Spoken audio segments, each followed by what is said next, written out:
We talked about poverty.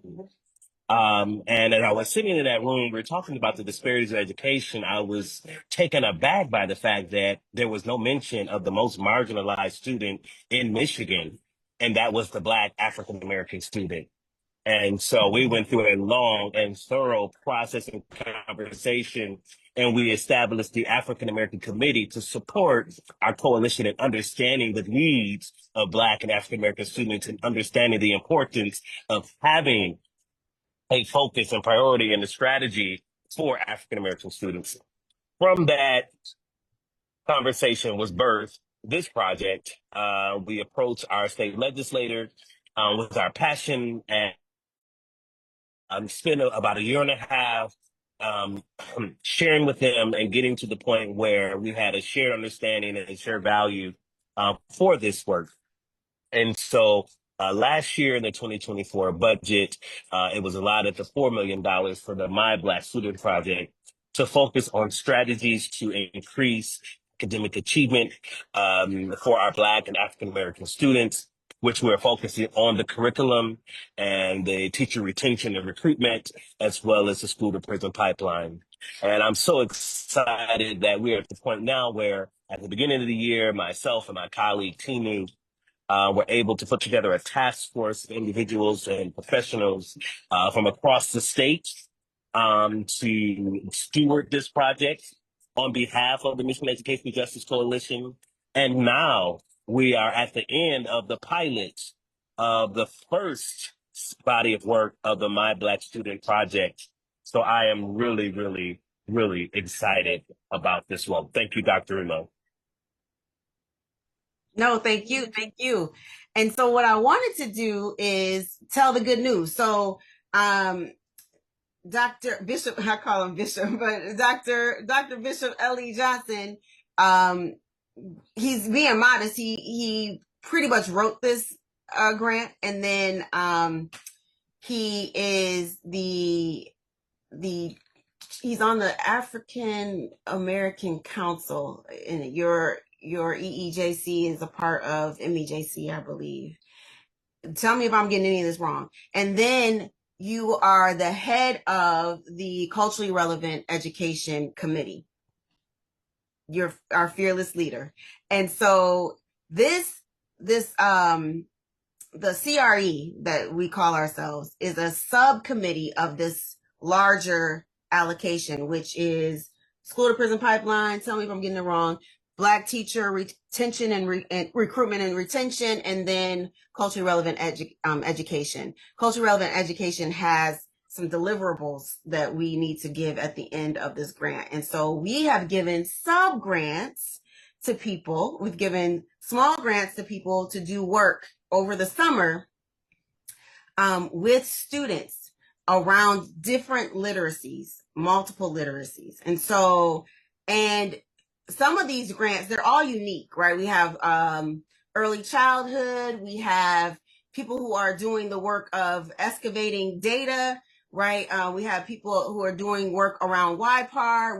We have people who are doing work in church communities. We have people doing financial literacy. Is literacy that is broadly defined, knowing that we need all these literacies, that Black folks need all of these literacies at every level, P through profession. That's what Dr. Harper gave us yesterday, not P20, P through profession. So even young adults who just graduated high school are getting literacy in ways that we hadn't seen before through this grant, through the allocation that Tinu and Bishop Doctor worked on, that is now MEJC's baby. It has been given to us. So I want to just let every speaker talk about what their work is.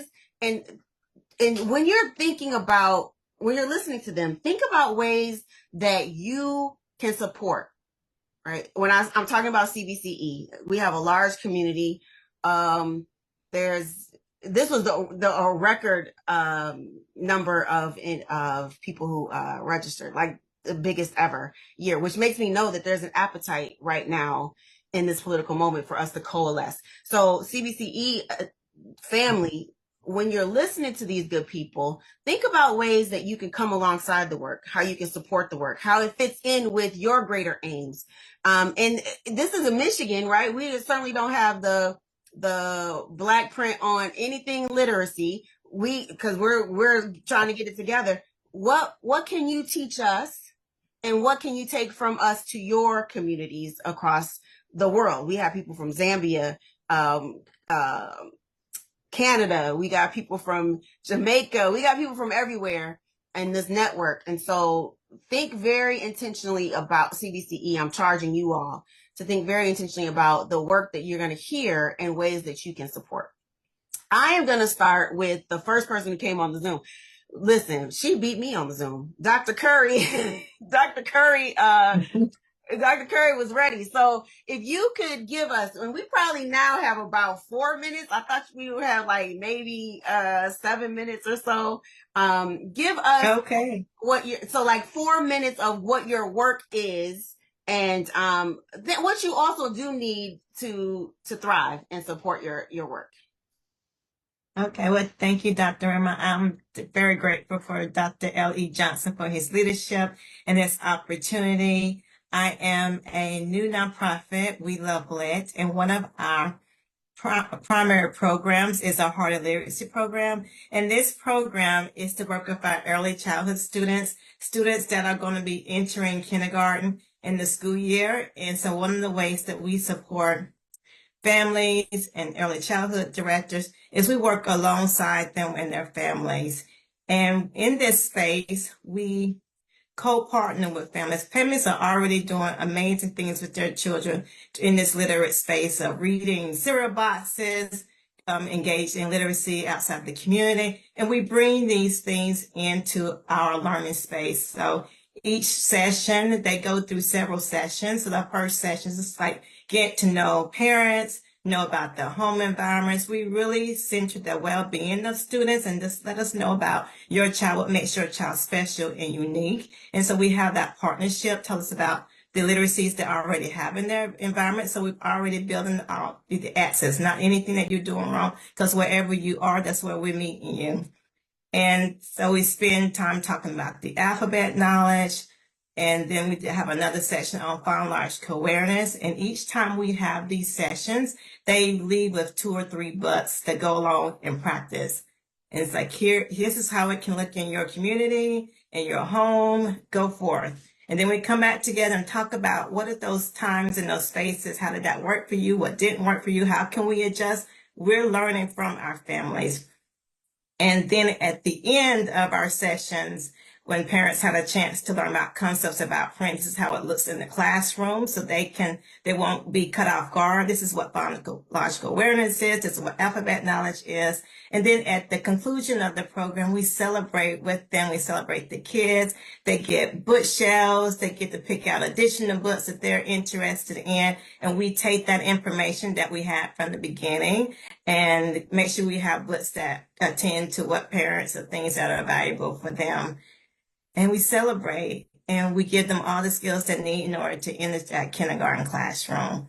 And what I love about this project is that we center parents as the ones with the expertise. And this year we're launching like our parent ambassadors, because I know I cannot do this work alone. So I work alongside those parents, like what worked for you, what didn't work for you, what would you like to see this moving forward? So it's more of like that community center, not Dr. Curry's center or school driven, but it's really community driven, and parents become those ambassadors to help create those home routines of creating literacy spaces. So thank you. I mean, decent and in order, came in right on time too. I mean, I love you. And I haven't even met you face to face, because one of the things about this project is that it's statewide. So we tried to make sure that we got people in Albion and Grand Rapids and Pontiac and Inkster and Detroit and I wanted Muskegon Heights. I'm still looking. I think we got a Muskegon. I don't know if we got the Heights, but we tried to make sure that we got around the whole state. And so I'm looking forward to the time when we all come together to discuss what we did over the summer, so I can meet you life to life and not just in the Zoom. I appreciate this work, and the early literacy piece is what is key. Right? Mm-hmm. Key. It's key. Thank you so much. I am going to now go to Dr.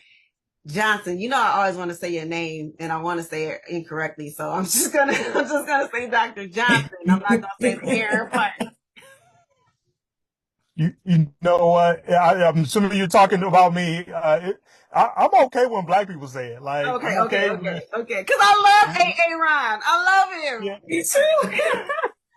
it's when I go into some place where I have to say my name, and It's a big other joke. folks.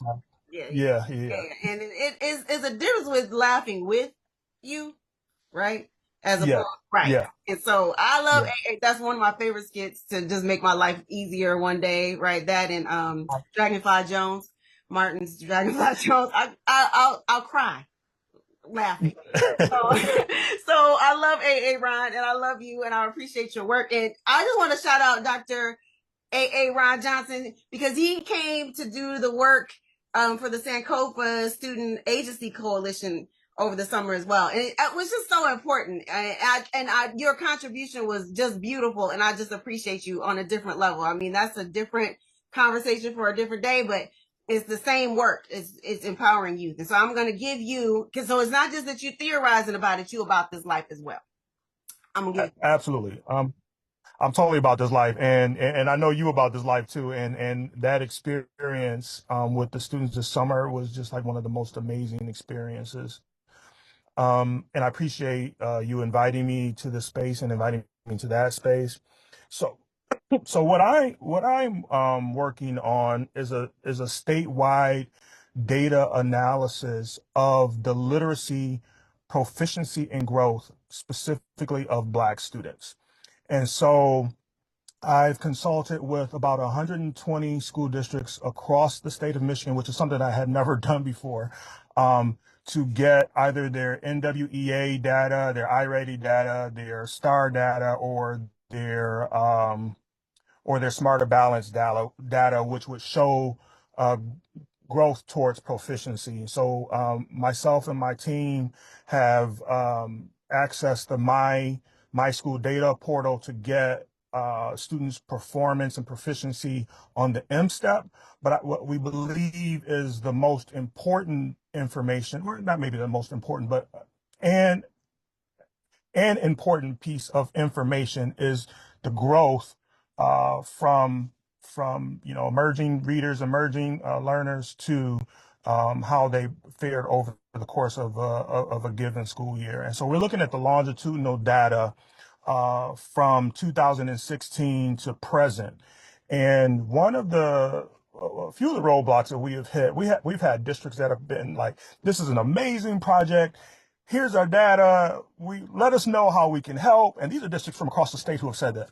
And then others who have said, this is going to cost you $2,000, because you're, doing a FOIA request, and it's going to take 24 hours to complete, where myself and my team have estimated 15 to 30 minutes to upload these or download these reports and send them to us.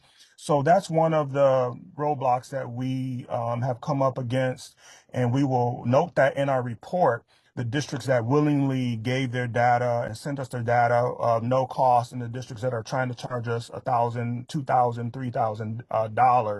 $3,000 to get this publicly available data about our students. And so what we're finding is that, and as we're finishing up our final analysis and finishing up our final report, is that many districts across the state are doing the intentional, specific work for Black students. And part of our data analysis is doing a review of the literature to see what instructional strategies districts and teachers are using in the classroom that are specific and that we know work for Black students. And it's simply amazing seeing districts that, when you look at their M-step data, you might see, 6 to 10% of the Black students are proficient. But when we compare the conditional growth indexes, to students across the state and across the nation, you know, many of our Black students are in the 97th, 98th percentile. And that's the story that doesn't get told. You know, we know that we're in a reading crisis in our state and in our nation when it comes to Black student literacy proficiency. But the story that doesn't get told is well, a couple of things, how our students are performing as far as how they're responding to the instructional strategies. But then the other story that doesn't get told is that in kindergarten, many of our students are coming in on par with their white and Asian peers, and they're regressing as a result of the literacy instruction that they're being exposed to. And so I think part of the further analysis that we would need to do is to understand what is happening at the early grade levels, K through 5. And I know this is Dr. Curry's, like, this is her wheelhouse right here. What is happening at the early grade levels as far as literacy instruction is concerned? There's a beautiful book, and I'll shut up after saying this. There's a beautiful book that was written, I believe, in 2018, 2019. And it's The Brilliance of Black Boys in Schools. And I've been leaning heavily on that, and I've been leaning heavily on the work and research that I've done around disproportionality in schools, where the data tells us that 50% of the preschool suspensions and expulsions nationwide, 50% of the expulsions and suspensions are Black boys, 50%. And so when we look at those other variables, and we look at, you know, how our children experience school on a social level, on a discipline level, when we looked at, you know, how they're treated when they go into the main office, how they're treated, how I don't like the word microaggressions, but I'm going to use it in this particular sense, how the microaggressions that students pick up on cause them to disidentify or to reject school literacy. And one of the things that I believe we would need to further explore is what are those literacies that they're engaging in, because I believe Black students are engaging in some sort of literacy. How do we determine, how do we understand what literacies they're already engaging in, what funds of knowledge they're bringing to the classrooms, what funds of knowledge their communities they're engaging in their communities, and how those are disconnected from school. So yeah, that's the work that we're finishing up right now, and it's been an amazing journey. Our report is coming together very nicely, and I can't wait to share those results with the people in this chat and the people across the state. So the funds of knowledge piece, there's a whole body of literature that starts with Mole around funds of knowledge, and it's this indigenous way of knowing that Black folks bring, a brilliance that Black kids bring to the classroom that is not always recognized and sometimes disrespected. And so that you're doing this work and you've gotten the resistance, particularly around the cost for FOIA, don't get me started, lets you know that this work is important and critical and vital for to inform the toolkit. And so I'm grateful that you applied for this subgrant, and glad that you were able to receive some funds to support this. I'm going to go ahead, Dr. Johnson.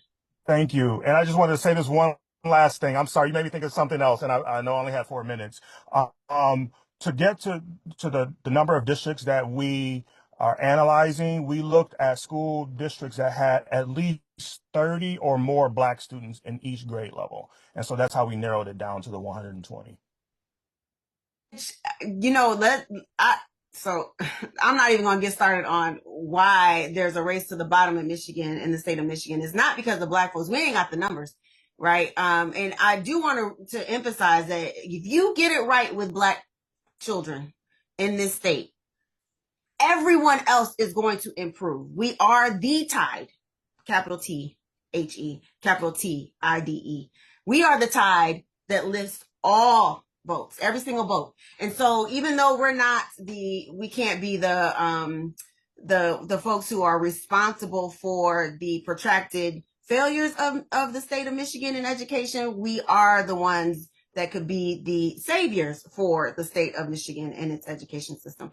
I want to then, because we talked about funds and knowledge, I want to go to Dr. Edwards and your work with students. And it's been ongoing work. And so I'm deeply appreciative to call her soror and colleague and friend and sister. And she's an SRI, Jegna as well. She's all the things. And I love you. She presented yesterday. I love you. Was it yesterday? Wednesday? It was yesterday. Friday. It was Friday. The week has just flown by, but I just appreciate you always saying yes, and I appreciate this work and that you were willing to apply for a grant and that you got one. Okay, yeah. I'm gonna turn off in 4 minutes. You got it. Okay. I'm very grateful to be a part of this coalition as well.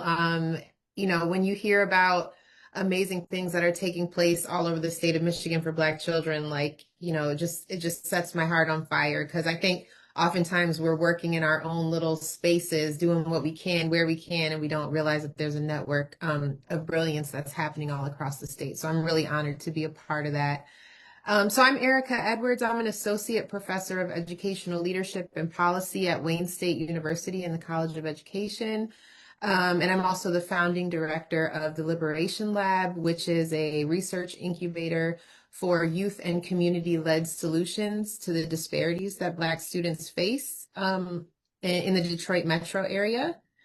And so we view literacy from a more expansive standpoint. So our projects don't necessarily target literacy instruction and culturally responsive pedagogy, but we think about literacy in terms of our ability to read the world around us. And we understand that so many of the disparities that our youth face occur because we have a hard time seeing how policies and systems shape our lives and shape the choices that we have and shape the decisions that we make in our lives.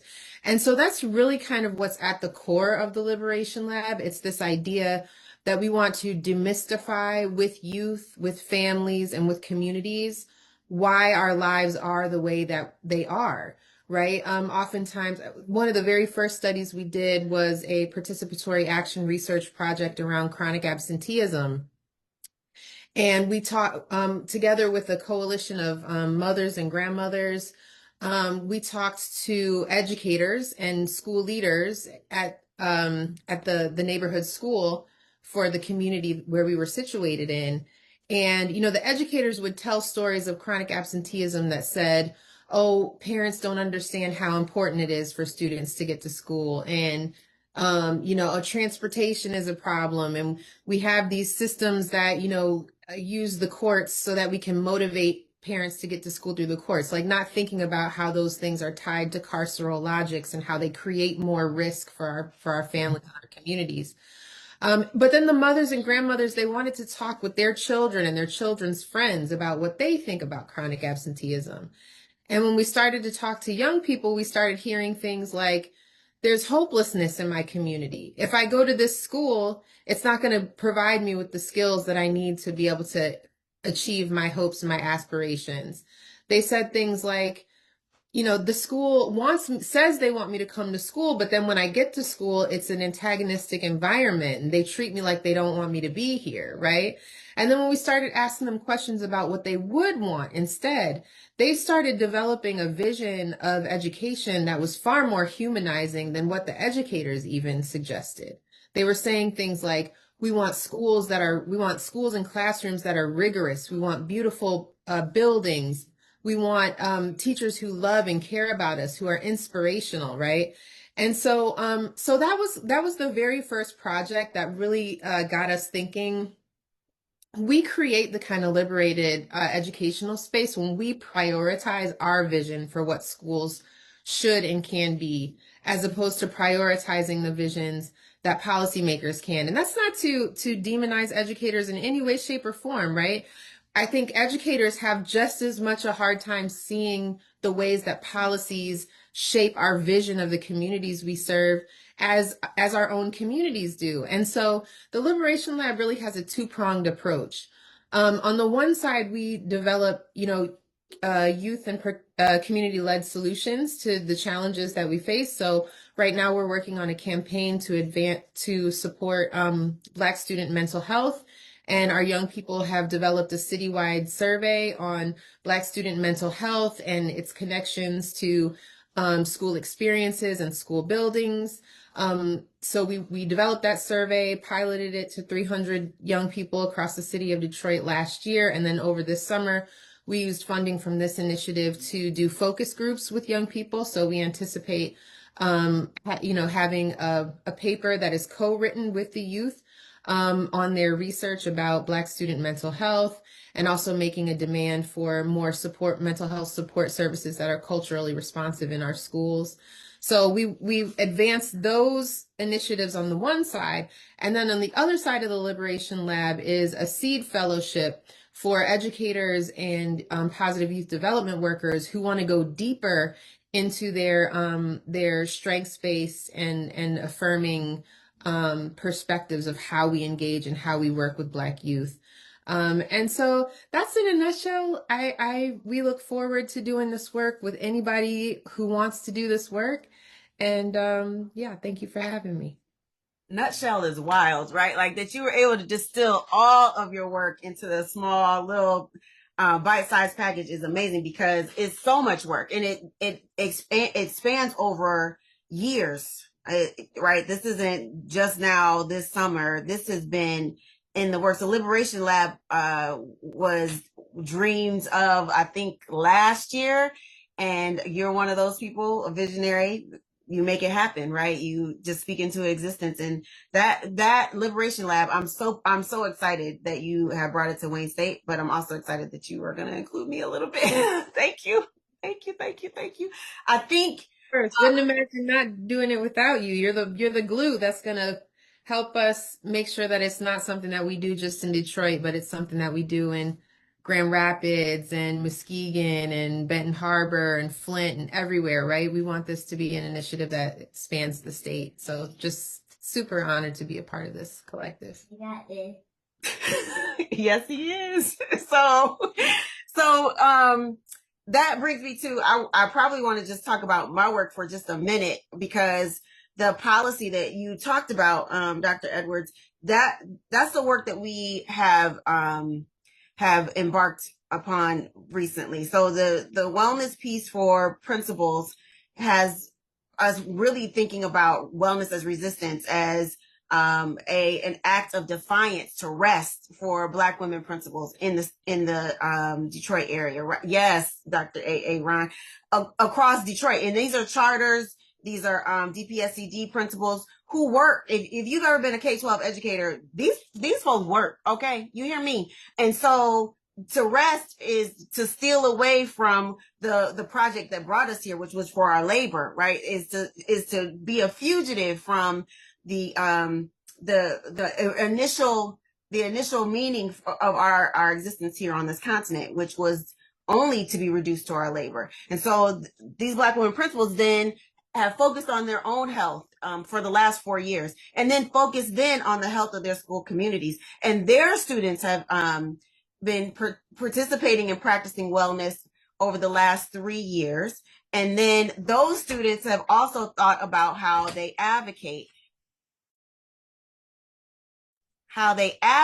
for wellness in their homes, and with their friends, I apologize for that, with their friends and their homes, and in their school communities as well. And we've thought about that from a policy perspective, right? Like, what does it mean to regulate and to demand rest? What does that look like from a liberatory lens, right? And so those students, the student work ultimately stems from the work of those principals in the wellness program, but also the work of Dr. Danya Odom, who's on this call. She's she's been with CBCE, ride or die day one, and she's she's on the call as a panelist naturally, but she did this work with the plug at CMA while she was a principal there. And that student advocacy work comes together with the wellness work to think about ways that we disrupt and dismantle harmful practices for students and in policy, what's been put in writing. And then how do you reimagine and recreate policies that bring life and humanization and dignity to students? And so they have been doing this work for 3 years. The last cohort is now preparing to give a symposium. They're going to moderate a symposium, impose the policies that they're creating to those who are running for office in relationship with Fannie Lou Hamer, the PAC.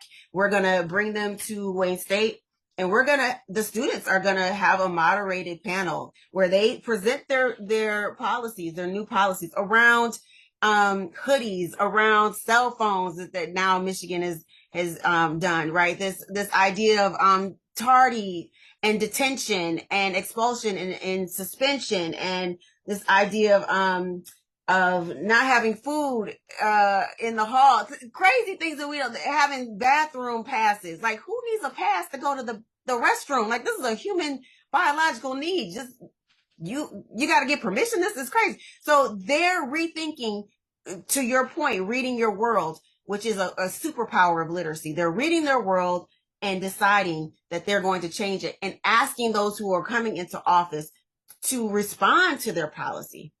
So then they can go back to their community and say yay or nay on voting for this one or voting for that one, right? And so the civic engagement is literacy. The policy analysis is literacy. The policy creation is literacy, but that they bring their superpower of reading their world and their funds of knowledge and the prior knowledge they bring to the space, and the authenticity and the love that they bring and the joy that they bring is really what makes this grant special. And I'm just grateful to MEJC. I'm grateful to Dr. Bishop and Dr. Tinu for your vision on this initiative. I want to then go to Mr. Dorsey. I don't know if Mr. Dorsey's still in the building, but Mr. Dorsey, his grant was completely different, and you could probably find more information about him. He was featured on the news because his grant is around workforce development and civic engagement, but community development and rehabilitation.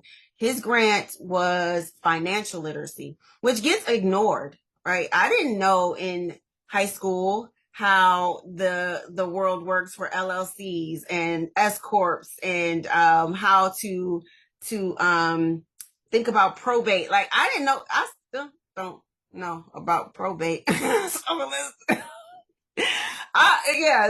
kids they're coming out with EINs and LLCs and learning how to revitalize their communities through real estate development and real estate business, right? So this is a business management, a business acumen course. When I tell you this course has 3 classes of wait lists, because people are so hungry, right? The state of Michigan, and particularly Detroit, where we have a lot of development opportunities, and in the state of Michigan, that is 83% rural. Did y'all know that? It's 83% rural? Yeah. This idea that you can look at your community and see what could be from a developmental lens, like from a developer lens, could see what a row of houses could look like, what a corporation, what is that called? I don't know. I majored in English, but what are those commercial buildings, what they could be, right? And we're seeing this revitalization in downtown. We're not seeing it in neighborhoods. And so Mr. Dorsey is doing this work with, I can't remember the number of students, but he gave them tablets, and it's a hybrid course, online and in person as well. and they all get a stipend at the end of $450 and an LLC and an EIN to get them started. And so that financial literacy is, again, 13 new business owners, but I think the number at the end, and I think the program ends in 2 weeks. The end of that program, there'll be around 30 business owners, right? They're all, because it's a hybrid, they come in different ways online. So shout out to Mr. Dorsey, whose students love him. Let me see. I think Tiffany Alexander is next, and I'm gonna let you close us out, Bishop, with your program and what the next steps for those who want to be engaged should be. Good afternoon, everyone. My name is Tiffany Alexander. She called my name.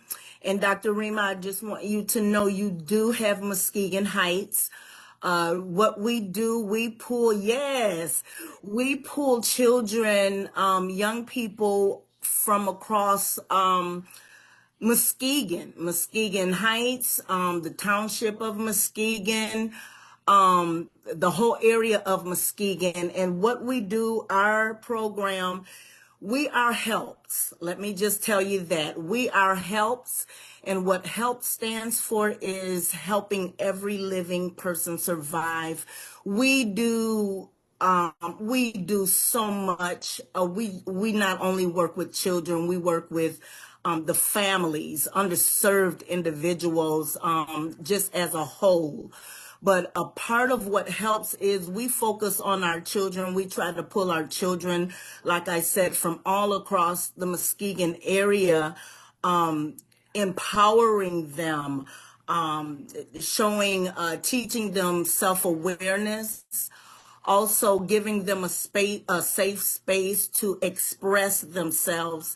The one thing that we noticed around Muskegon, where it's so small that it's really nothing to do, and our children, they get locked in just a bubble. They don't have a safe place to go. We deal with behaviors in school because we understand that a lot of our teachers, you don't see us. You really don't see us in a lot of classrooms in schools in the Muskegon area. So what we try to do is give our children a safe space to express themselves. We teach them self-awareness, how to work together, to problem solve, and to let them know that learning can be fun. We partner with different organizations to help open up the mind and opportunities for our children, to let them know Muskegon is just not where it is. For instance, we partner with an organization that takes our children to the HBCUs, because in schools they do not push the HBCUs. The main colleges they want to push are Western, Michigan State, Central State, but you don't get a chance to venture out of your state to know that there is more to it. We also let them know, hey, you don't have to go to college. We push skill trades. We try to open up an opportunity for them to teach them every avenue that they can take in order to improve their lives. We also work with families to try to engage them with their children. Unfortunately, here in the Muskegon area, and I know that it's not just in the Muskegon area, a lot of our parents, they don't have the education to even help their children to go further in school. So we also offer things for parents as well. But basically, our program, it is just a self-discovery program. Like I said, building respect, We do fun labs. We just try to ignite their creative mind, just to know that they can be whatever they want to be, regardless of what they're not getting in school. We help with schoolwork. And this is just not a summer program. This is a program that we run all year long. And so that is the work that we do. And it's a mighty work. Go Tigers. So you might know, Tiffany, you might know my family. I'm a Gordon. Yes. Yes. Yes. Notorious. Okay. Yeah, notorious. It's hard to throw a rock and not hit a Gordon. So thank you Absolutely. Thank you for loving Muskegon and doing this great work in Muskegon Heights. I appreciate you so much. I know we only have a few more minutes, so I'm gonna give it over to you, Dr. Bishop, and you could close us out. When you do, I'll close us out with another song. Just Dr. Ron, you can go ahead and give me your selection in the chat, and then we'll be out. I appreciate everyone for this convening. I appreciate again the work of the folks who wrote this allocation, the people who work so hard to make it happen, the people who are brave enough and courageous enough to make sure that it goes through, and that you all on the boots on the ground are making it happen in a big way for Black kids. Thank you so much. Amazing, amazing. So I'm excited to be in this space with you. I feel even more fired up, fueled, and ready to go deeper into this work. So our project, Hip Hop for Change, is running a program called Lit Summer. And Lit Summer is a program that is in Muskegon. It is in Benton Harbor, Kalamazoo, Battle Creek, Southfield, as well as Detroit. We had 105 students sign up for our program as an online learning program, and we scaled our Hip Hop for Change program. Hip Hop for Change program is a grassroots program that I developed out of my own experience. And so what I did is I thought about the things that were missing. I tried to create the bridges that I never had to be successful in school. And I created this program over the course of 20 years. And it brings together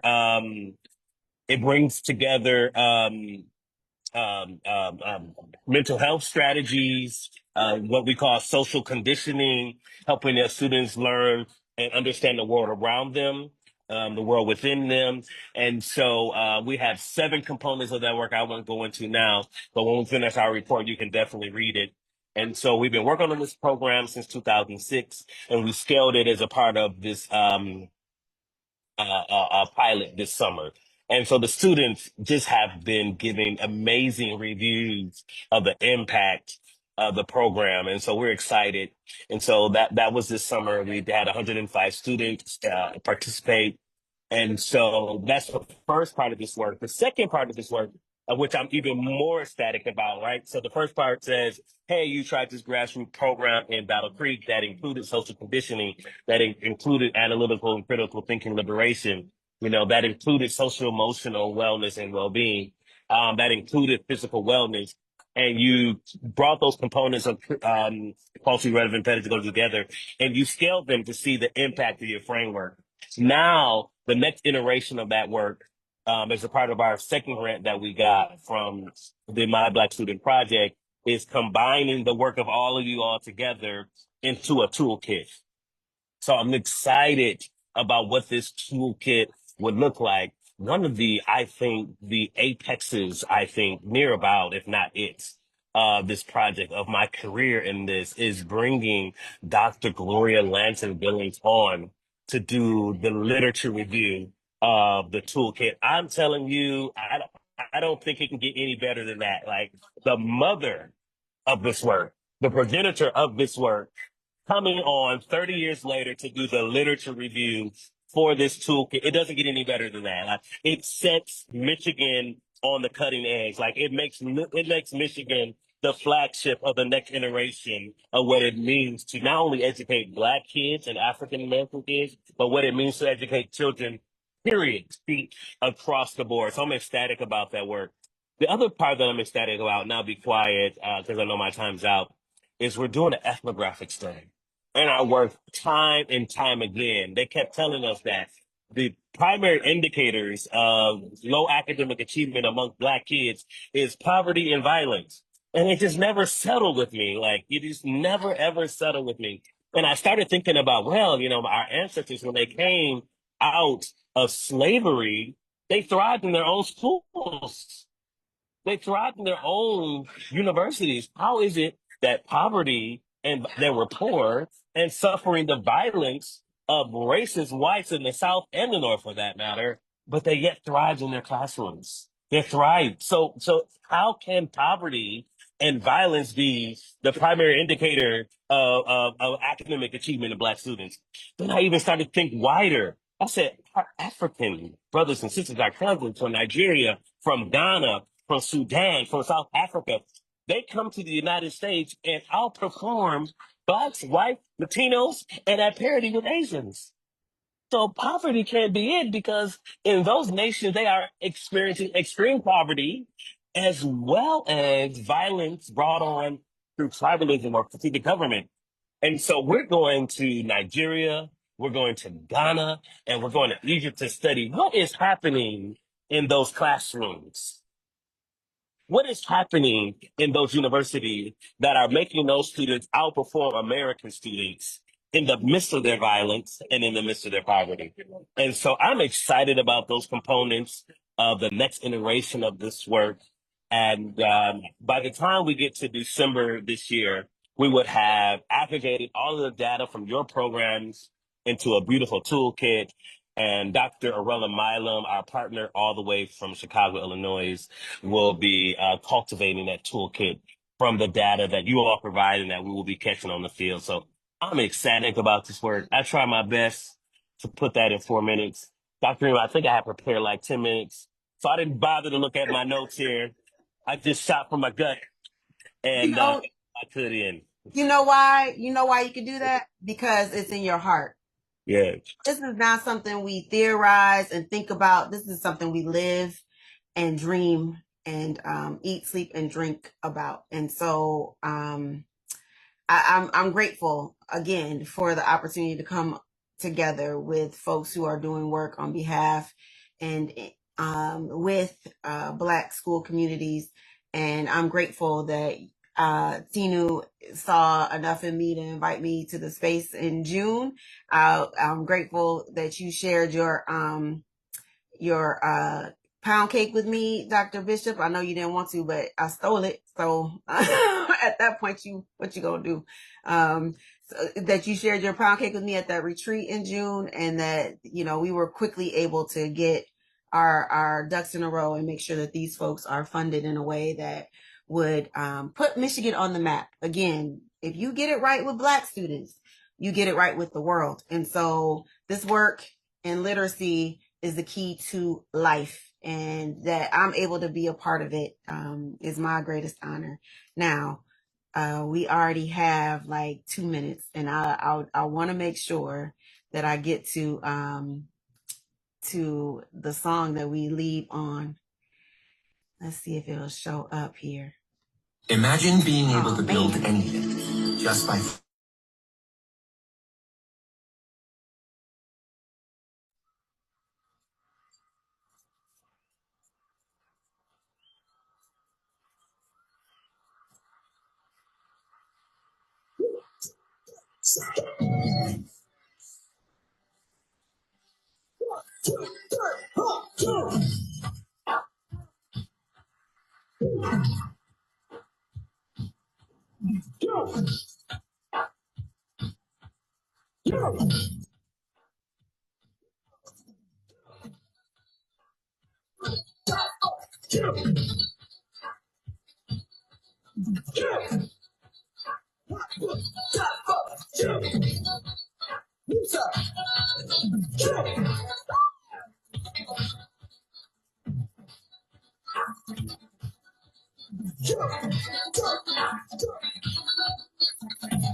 Gotta go, y'all. Love you.